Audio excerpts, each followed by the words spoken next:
Taurus, Virgo, and Capricorn Earth sign. Hello my dear! Welcome back sa ating YouTube channel. My name is RJ, your tarot card reader. At ang gagawin natin ngayon my dears yung ating daily reading para po to sa araw ng May 31, 2026. Titingnan natin yung overall energy, money area and career, tapos yung love. Lahat yan, my dear, ay titingnan natin later on. Bago tayo, my dear, mag-proceed sa ating reading, kukunin ko muna itong pagkakataon na ito na magpasalamat. Maraming salamat po sa ating mga abangers. Maraming salamat din po sa mga napadaan at napasilip lamang po sa ating channel. Hello, my dear. Maraming salamat din po sa ating mga bagong subscribers. I hope na mag-enjoy po kayo dito sa ating channel at mahanap po ninyo dito kung ano man po yung inyong hinahanap. Let's go na tayo, my dear.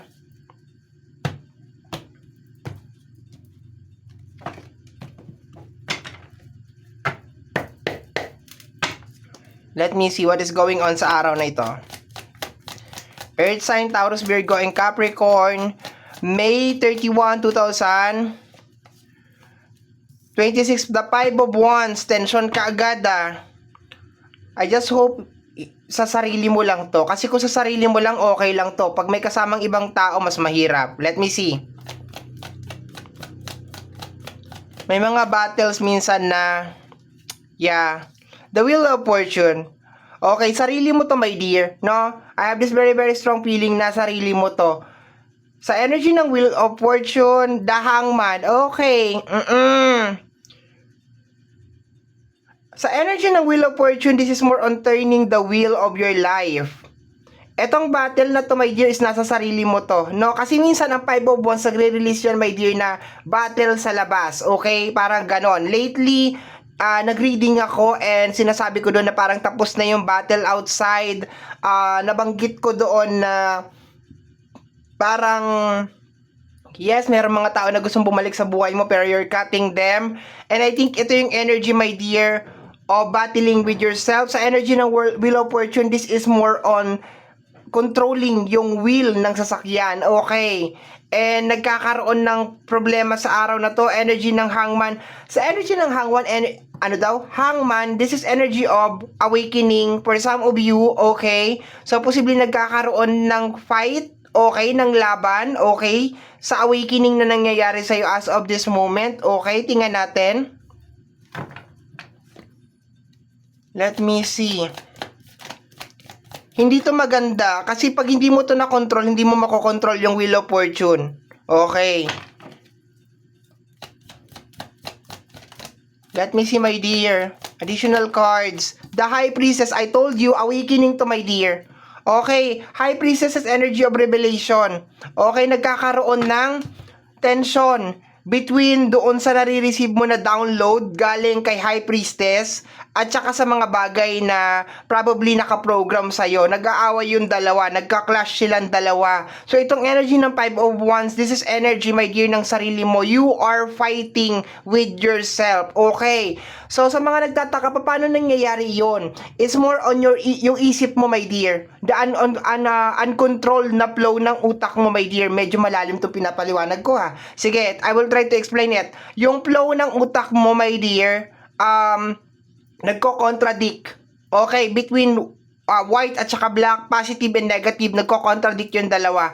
Pag hindi mo makontrol yung dalawa, mahihirapan ka, my dear, ma-determine kung nasaan yung positive at saka saan yung negative. And pag medyo nagulo ka na, my dear, kung nasaan yung negative o yung positive o yung black at saka yung white, ang mangyayari dun, my dear, is magkakaroon ng collapse. Okay, magkukolapse siya. Yung energy ng Wheel of Fortune is, yeah, hindi mo mapapatakbo yung Wheel of Fortune. Let me see, my dear. We have here the energy of the 7 of Cups, illusion, my dear. Kita mo, 7 of Cups is energy of illusion. So, anong nangyayari dito, my dear? Ang nagpapatakbo, my dear, as of this moment, sa energy ng Wheel of Fortune is yung ahas, yung serpent, which is may kinalaman sa energy ng illusion. 7 of Cups over here. Pakiramdam ko talaga may mga awakening na nangyayari ngayong araw na to. pero hindi mo siya nare-receive. Parang naglalaban siya. Okay, naglalaban yung awakening, yung realization. Nakikita ng mga mata mo yung katotohanan. Pero syempre dahil masyado tayong nasanay doon sa isang format ng buhay, so parang ang hirap niyang ma-absorb. Okay, let me see, my dear. We have here the energy of, baliktad, the Ten of Pentacles, okay? The Queen of Swords. Okay. May kinalaman.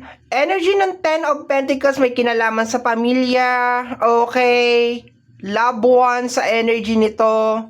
Okay? Ang ganda ng energy na nakukuha ko sa energy ng Wheel of Fortune kasi sinasabi dito, my dear, na pag na-overcome mo to, possible na magdala to ng matinding success para sa'yo. Okay? Pag namaneho mo yung Wheel of Fortune ng maayos, magdadala to ng matinding success para sa'yo. Sa energy ng Hangman is more on giving a second chance. No, I think marami sa inyo, my dear, kaya mai-stuck kayo ngayong araw na to is because of giving a second chance. Yung tipika na nasa harapan mo na yung katotohanan, pero nandun ka pa rin sa moment na parang nagkakaroon ka ng benefit of the doubt sa energy ng Queen of Swords.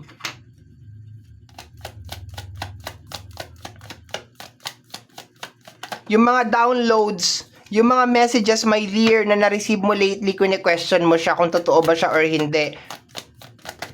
We have here the energy of the Ten of Swords. Meron kang kinakailangan i-let go, my dear. Yun ang ginagawa ni High Priestess ngayon, my dear. No?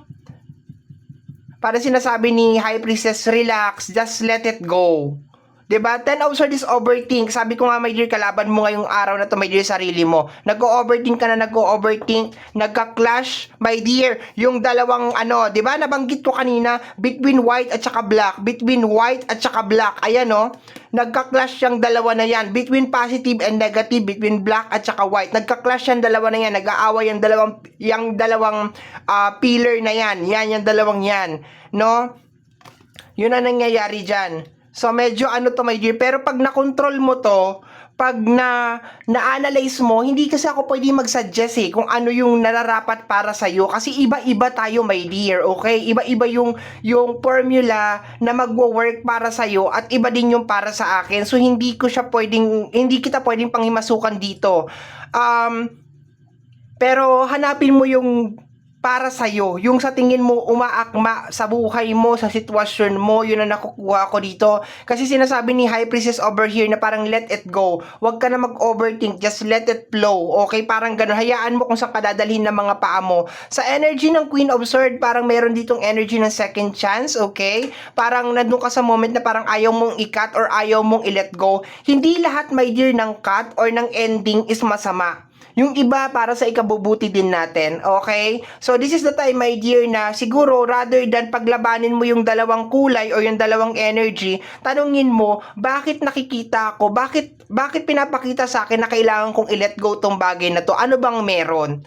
No? Kasi pag nasagot mo yon, definitely magagawa mo kung ano yung sinasabi sa ni High Priestess, okay? Let me see, punta tayo sa energy ng money and career. Ten of Swords na naman, no?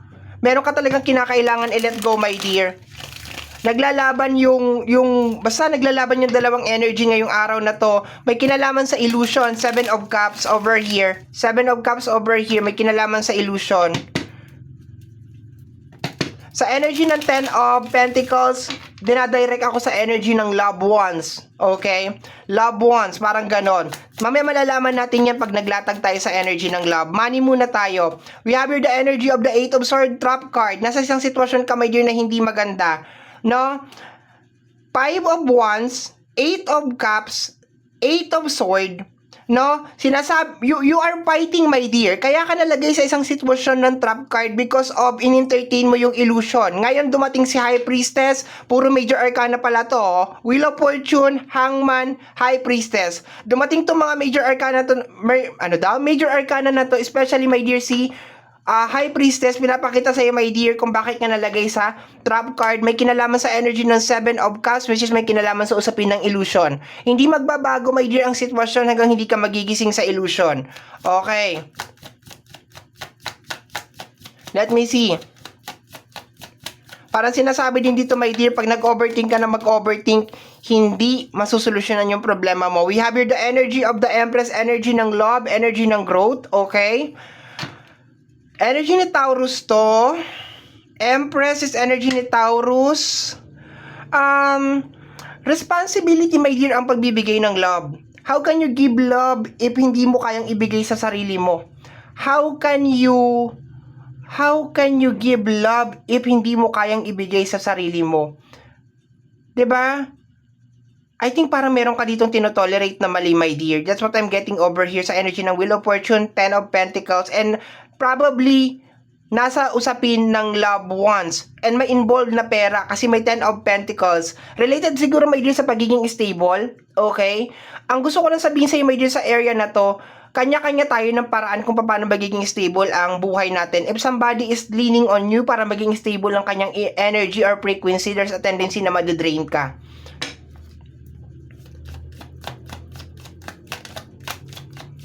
Let me see, my dear.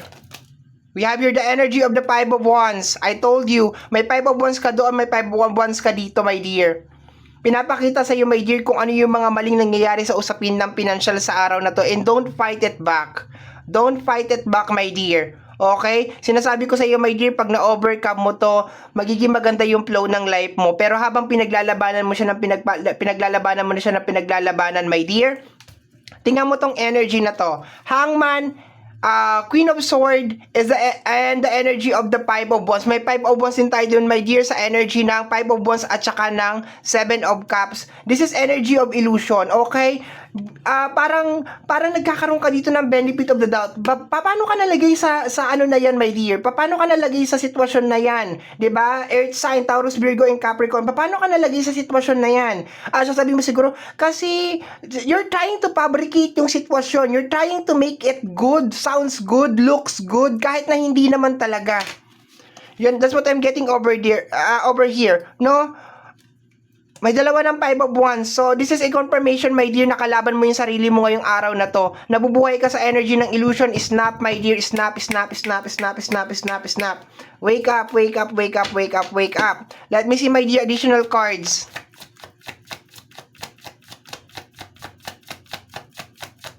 Earth sign, Taurus, Virgo, and Capricorn. May 31, 2026. The Wheel of Fortune. Kailangan mo iikot, my dear, yung roleto ng buhay mo. Anong sabi ko kanina? Dinalaw ka ni High Priestess. Sinasabi sa'yo ni High Priestess na parang, nandito si Anubis sa energy ng Wheel of Fortune. Nandito si Anubis sa energy ng Wheel of Fortune. Although hindi to death card, my dear, pero sometimes yung illusion sa energy ng Seven of Cups over here. No, makikita mo tong wheel na nandito, my dear.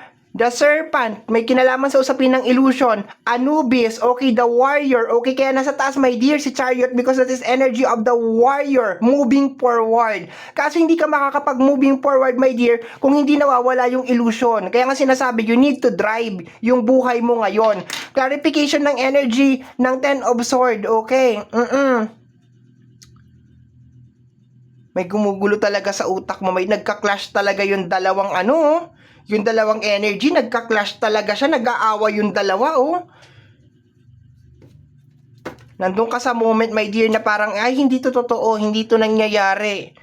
Totoo yan. Kung ano yung nararamdaman mo, totoo yan. We have here the energy of the Six of Cups. Matagal mo na tong ginagawa. Matagal ka na nabubuhay sa illusion, my dear. Eight of Swords, over here, Six of Cups, may kinalaman sa nakaraan. Once again, Seven of Cups, Five of Wands. Matagal mo na kasing ginagawa. Nasanay ka na, my dear, sa rotation na yan. Kaya parang ang hirap. Ngayon, ito na sasabihin ko, my dear. Araw-araw ang mundo nagbabago. No? Araw-araw ang mundo nagbabago. Yung dating Mercury, ngayon pandesalan na. Yung dating maliit lang na grocery, ngayon building na. Araw-araw, my dear, yung mga bagay nagbabago. Ngayon, hindi mo pwedeng dalhin ng 100% yung mga bagay galing sa nakaraan papunta sa future. Kasi meron mga bagay na kinakailangan mag-improve. If you will try to keep on doing the same rotation over and over again, hindi siya mag-work sa future. Yun lang sasabihin ko, my dear. May mga bagay ka na kinakailangan dalhin, may mga bagay na kinakailangan kang bitawan, and hindi mo siya pwedeng dalhin parehas. Kaya nag-aaway yung black at saka yung black at saka yung white over here sa side ni High Priestess, because nandun ka sa moment na meron kang ayaw i-let go. Ayaw mo siyang bitawan. And sinasabi, my dear, nung energy na ay hindi mo pwedeng dalhin. Kasi bakit? Hindi na siya beneficial. Nandun ka sa moment na parang, okay, normal lang naman ito pinagdadaanan ng mga tao, mga ganon, ganyan, bla bla bla. Hindi pwede. Habang sumusulong tayo, pa-move forward, kailangan meron tayong mga bagay na binabago. Okay. Isa yan sa kinaiinisan ko na ginagawa ng karamihan ng mga Pilipino. I love Filipinos, mahal ko ang Pilipino, ako po ay Pilipino, 'di ba? As in, full Pilipino po ako. Pero isa sa mga pinakaayaw ko na nangyayari sa bansa natin is yung sinasabi na, ay, nagbago na siya. Nga para bang parang hindi ba entitled na magbago ka? Na para bang kailangan kagaya ka pa rin ng dati? 'Di ba? Na para bang walang nagbabago sa mundo natin, na para bang everyday ganun pa rin, 'di ba? Bakit parang sinasabi na parang ikaw wala kang karapatan magbago, pero yung iba sa paligid pwedeng magbago?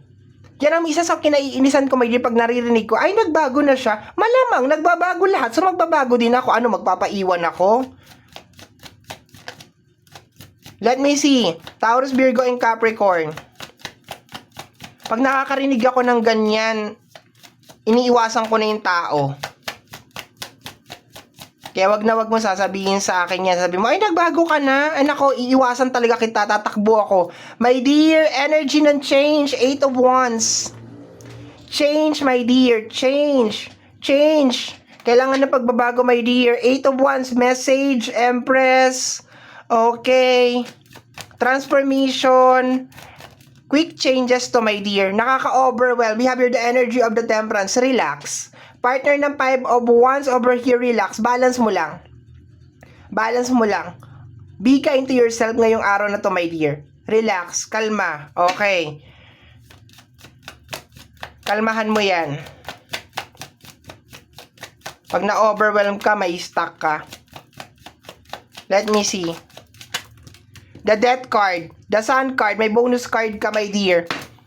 I cannot pick this up. Sinapol ko yung cards na mabuti, my dear. Inayos ko yung pag-shuffle ng cards. Bago tayo mag-start, sinapol ko yung cards. Nag-start tayo. Sinapol ko ulit yung cards. Habang nagsasalita ako, sinapol ko yung cards. Sinapol ko yung cards. I cannot fabricate that. This is energy of that card, my dear. Sabi ko kanina, Anubis is here. Anubis is the god of the dead. This is energy of transformation, my dear. Dinalaw ka ni High Priestess because nag-undergo ka ng awakening. Pero dahil nakaprogram sa utak mo yung mga bagay-bagay, mahirap to. This is going to be a very, very hard. I remember the time. I remember the time when I was like undergoing the processing of the technical science and sa secondary high school. Okay, very difficult. Okay, masakit sa puson. Okay, so ayan, my dear, kinakailangan ng transformation. Bonus card mo dito, Sun card. It's more on starting something new, something fresh, pero hindi na siya out of illusion. Mag-start ka ng something pero hindi na siya out of illusion. Parang sinasabi dito na, okay, sabi ko nga kanina, kung ma-overcome mo to, magdadala to ng magandang energy sa buhay mo, my dear. Pero kung hindi mo to ma-overcome, definitely magdadala to ng matinding chaos sa buhay mo. Sa usapin ng financial, this is energy of new beginnings para sa'yo. Sinasabi dito na malaki ang posibilidad na makaalis ka na sa isang sitwasyon, pero meron kang kinakailangan na gawin, which is kinakailangan mong umalis doon sa illusion. Kinakailangan mong imaneho yung Wheel of Fortune, which is meron kang dalawa na Wheel of Fortune, meron kang dalawang 5 of Wands over here, which is you are fighting. You are fighting, my dear. Okay, nandun ka pa rin. Sabi ko sa'yo, my dear, ang Wheel of Fortune is energy, my dear, ng 4 na peak sign. Energy ng Aquarius, Scorpio, Taurus, and then Leo, which is energy ng fire, air, water, and earth. Yan yung mga stable, my dear, or fixed na energy sa buhay natin. It really doesn't matter kung Taurus ka, Virgo ka, Capricorn ka, Leo ka, Sagittarius ka, whatever. Sa buhay mo, laging meron yung 4 element na yan. At yung 4 elements na yan ay kinakailangan stable yan. Pag hindi yan stable, my dear, merong isa dyan na mali. Sisemp lang talaga lahat. Oh, for example, water, emotion mo, carried away, na-overwhelm ka, my dear. So, ano mangyayari sa buhay mo? Nga. 'Di ba? Fire, biglaan ka, action ang fire, may kinalaman sa decision making, aggressive, 'di ba? Walang padalos-dalos sa mga decision na ginagawa, walang pag-iisip na nangyayari. Ano mangyayari? Sisemplang din. Kailangan balance yung 4 elements na yan. Kailangan mo mag-take, my dear, ng you need to drive yung sasakyan mo, my dear. Wag mo ipamaneho sa iba. Ang nagmamaneho, my dear, na sasakyan mo ngayon, my dear, is si Serpent. Energy ng illusion. Maswerte ka nga, dinalaw ko ni High Priestess eh. 'Di ba? And magkasama si High Priestess at saka si Death card at saka si Sun card. So kino-confirm nito, my dear, yung sinabi ko kanina, my dear, na dinadalo ka ni High Priestess ngayon kasi meron kang kinakailangan putulin, which is yung energy ng illusion bago ka mag new beginnings. At kapag nakapag new beginnings ka na, itong new beginnings na to, my dear, ay magdadala to ng stable na energy sa'yo. Okay, tama na tayo doon. Dami ko nang sinabi na dapat hindi ko sinasabi. Okay, let's go tayo. Let's go tayo. Let me see Taurus, Virgo, and Capricorn sa area ng love. What is this? The Four of Cups. May nangyayari sa energy ng Four of Cups. Naglalagay ka ng energy sa maling lugar. Yun ang nakukuha ko. Nakaupo ka sa puno, nakatingin ka doon sa 3 cups. You're putting energy doon sa 3 cups, pero walang light yung 3 cups, my dear. Walang light. Ibig sabihin, nasasayang yung energy mo sa energy ng love. Okay, let me see nga, tingnan natin. What is going on? We have here the energy of the High Priestess. Dalawa na si High Priestess, my dear. So, sinasabi, yung illusion is nasa loob ng love. Tama ba ako? Yes, tama ako. Yung illusion is nasa loob ng love. Family, friends, and relationship is welcome sa area na ito. Hindi ako one-sided sa usapin ng love. Bahala ka based on your life. We have here the energy of the Three of Wands. You're stuck. Sinasabihin ka may yung Three of Wands that you need to move forward. Pero you're stuck. Nabanggit ko kanina sa bandang unahan ng video natin, my dear, na hindi pwedeng dumepende ang ibang tao sa'yo para maging stable yung energy nila. Madidrain ka. Nabanggit ko kanina. We have here the energy of the Four of Wands. Okay. Four of Wands is may kinalaman sa usapin ng stable na energy. Actually, Four of Wands is energy of union. Okay, union, collaboration, tulungan. Okay, yun ang nakukuha ko dito. Let me see. The Emperor. Power, authority. Power, authority, kasama ng energy. Parang sinasabi, my dear, na parang maging aware ka kung saan mo dinadala yung energy mo sa usapin ng love. Yun lang ang sasabihin ko dito. You need to be aware kung saan mo dinadala, saan mo ipinopokus yung energy mo. We have here the energy of the Queen of Wands.